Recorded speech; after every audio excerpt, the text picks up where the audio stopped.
ఈ కథ ప్రధానంగా ఆధ్యాత్మ రామాయణం మరియు ఆనంద రామాయణం వంటి ఆధ్యాత్మిక గ్రంథాలలో కనిపించే ఒక గంభీరమైన భావన.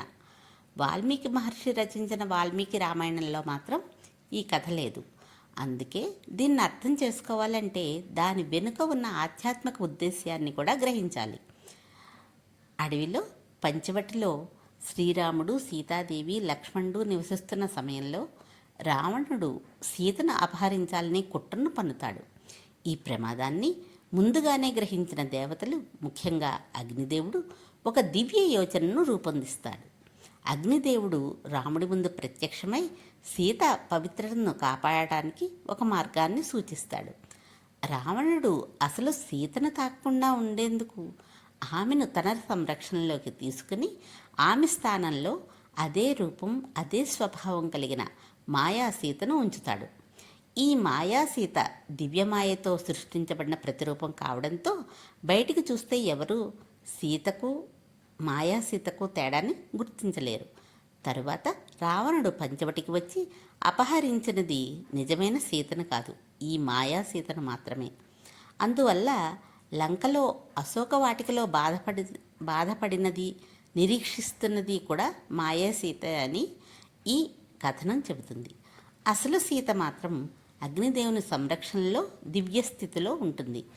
లంకాయుద్ధం ముగిసిన తర్వాత అగ్ని పరీక్ష సమయంలో మాయాసీత అగ్నిలో లీనమై ఆ అగ్నిలో నుంచి అసలు సీత బయటకు వచ్చి రాముడితో కలుస్తుంది. ఈ విధంగా సీతాదేవి పవిత్రతను ఎవరూ సందేహించలేని విధంగా ఈ భావన వివరిస్తుంది. రావణుడు ఎంత శక్తివంతుడైనా అసలు సీతను తాకలేకపోయాడని, ఆమె దైవస్వరూపం ఎప్పటికీ అపవిత్రం కాలేదని కూడా ఇది బలంగా చెబుతుంది. అలాగే రాముడు కూడా ఈ సమస్తాన్ని ముందుగానే తెలిసిన దైవస్వరూపంగా ప్రతిబింబిస్తాడు. అయితే మళ్ళీ గుర్తుంచుకోవాల్సింది ఏమిటంటే వాల్మీకి రామాయణంలో ఈ కథ లేదు. అక్కడ రావణుడు అపహరించింది నిజమైన సీతనే. అగ్ని పరీక్ష ఆమె పవిత్రతను నిరూపించడానికి మాత్రమే ఉంటుంది.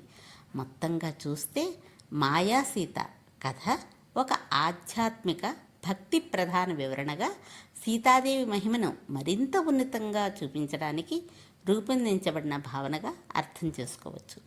ముగింపుగా సీతాదేవి ఒక పాత్ర మాత్రమే కాదు, ఆమె పవిత్రతకు, శక్తికి, దైవత్వానికి ప్రతిరూపం. అగ్ని పరీక్ష కూడా కేవలం పరీక్ష కాదు, నిజం తిరిగి వెలుగులోకి వచ్చే క్షణం.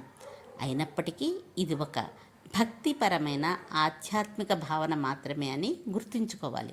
ఎందుకంటే వాల్మీకి రామాయణంలో ఇది కనిపించదు కనుక. అయినా ఈ కథ మనకు ఒక గొప్ప సందేశాన్ని ఇస్తుంది. ధర్మం ఎప్పటికీ గెలుస్తుంది, సత్యం ఎప్పటికైనా వెలుగులోకి వస్తుంది. నచ్చిందా ఈ కథ మీకు?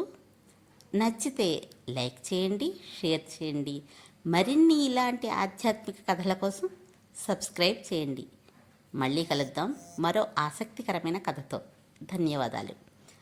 కలం తేరాల రాజేంద్ర ప్రసాద్ గుప్తా.